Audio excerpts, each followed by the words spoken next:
Oh, hi, Sweet Peas. Come on in. Welcome to my home, and thank you for joining us for another story time. Today I'm reading a book called The Snuggly by Glen Huser. The Snuggly.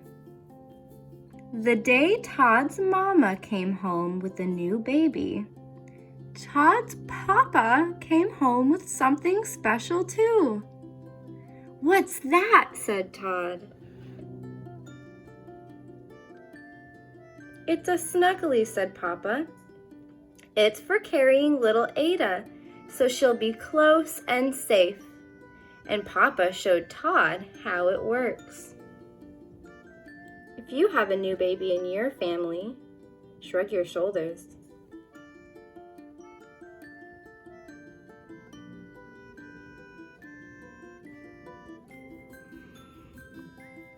Sometimes Papa let Todd wear the Snuggly too, but not with baby Ada in it. Todd put Banjo Bear inside instead, so he'll be close and safe, Todd said to Papa.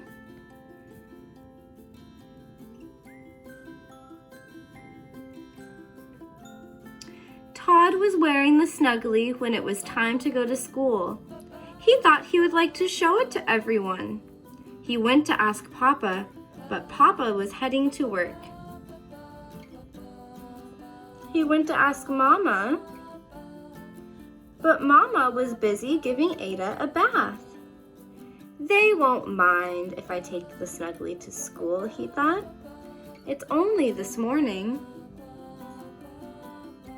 I wonder what will happen. On his way to meet Ivan at the end of the block, Todd found a treasure. I can paint this when I get home, he thought. It will make a good rocket. Wow. If you love rockets, tap your knees. The treasure was too big for his pocket, so Todd put it in the Snuggly. He moved Banjo Bear a bit so it would fit. Look at his neighbor there watering the garden.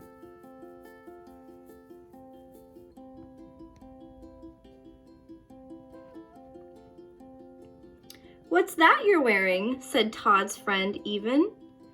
"It's a Snuggly," said Todd. "It keeps things close and safe."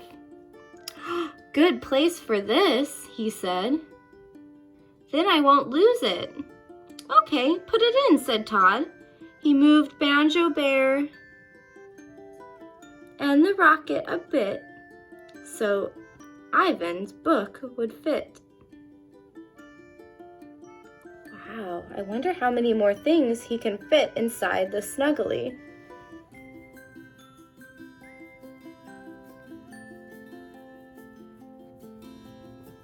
As they went around a corner, Todd and Ivan ran into their friend Sarah. "That's a funny backpack," Sarah laughed. "It's not a backpack," said Todd. "It's a front pack, a Snuggly." "Can I put this in it?" asked Sarah. "Then I won't eat it right away." "I think it will fit," sighed Todd. "But don't squash Banjo Bear."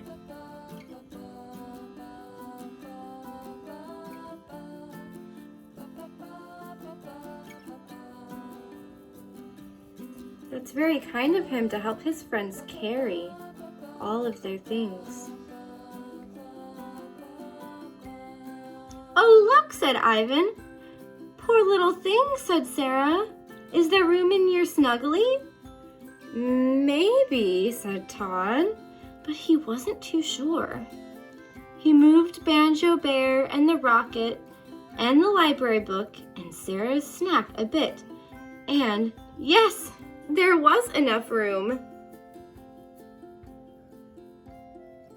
If you think the kitty will fit, shrug your shoulders.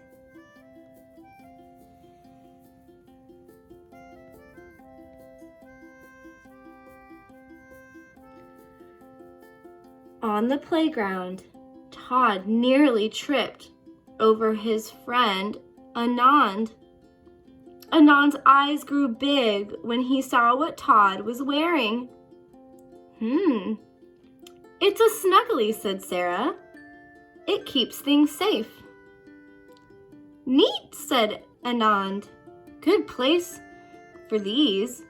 Yikes! Todd shifted the straps of the Snuggly. The kitten clawed over the jar and curled up beside Banjo Bear. One of Banjo Bear's arms popped out. I think they're running out of room. I wonder what's inside that jar. Hey, look!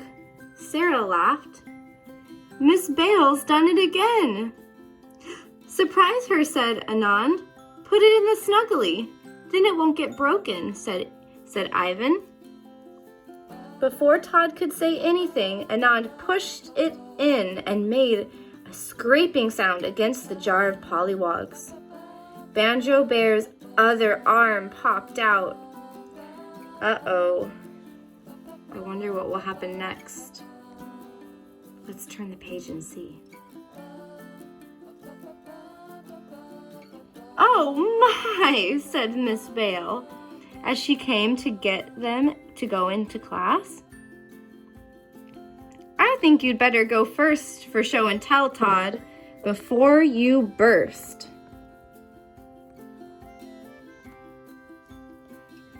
Todd looks worried.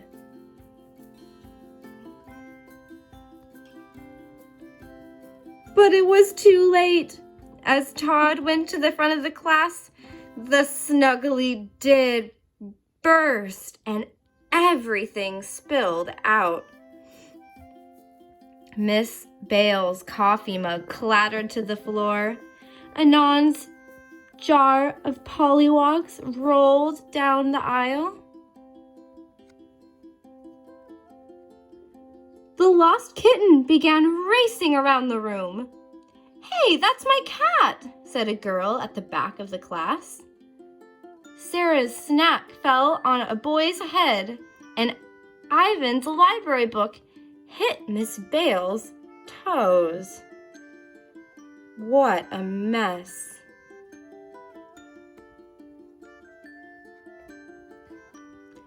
The rocket flew into a jar of paint, and Banjo Bear landed on his back on the floor. Everyone in the room laughed, but Todd felt like crying. Poor Todd. If you've ever felt sad like that before, tap your nose.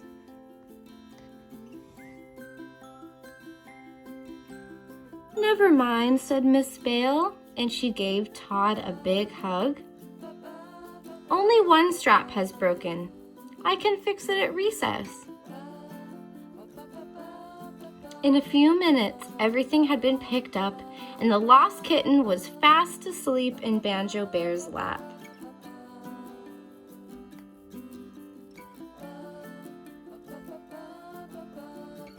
And when it was time to go home for lunch, Miss Bale helped strap the Snuggly onto Todd. There, she said, good as new. And you know. I know, Todd sighed. A Snuggly is good for just one thing. A baby. Or a teddy bear.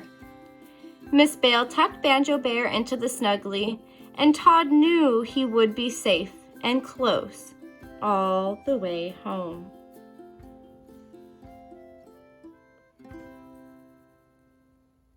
The end. Thank you for listening to that story, friends. I hope you enjoyed. I'd like to introduce you to my favorite stuffy, Mr. Fluff and Stuff. I've had this bunny since I was, what would you say, 2 years old? This bunny has meant the world to me for many years. I encourage you to find your favorite stuffy at home and strap it on. If you have a Snuggly, you can use one of those. Or you can tuck it in your shirt just like this to keep it safe and close. I love you all very much, and until next time.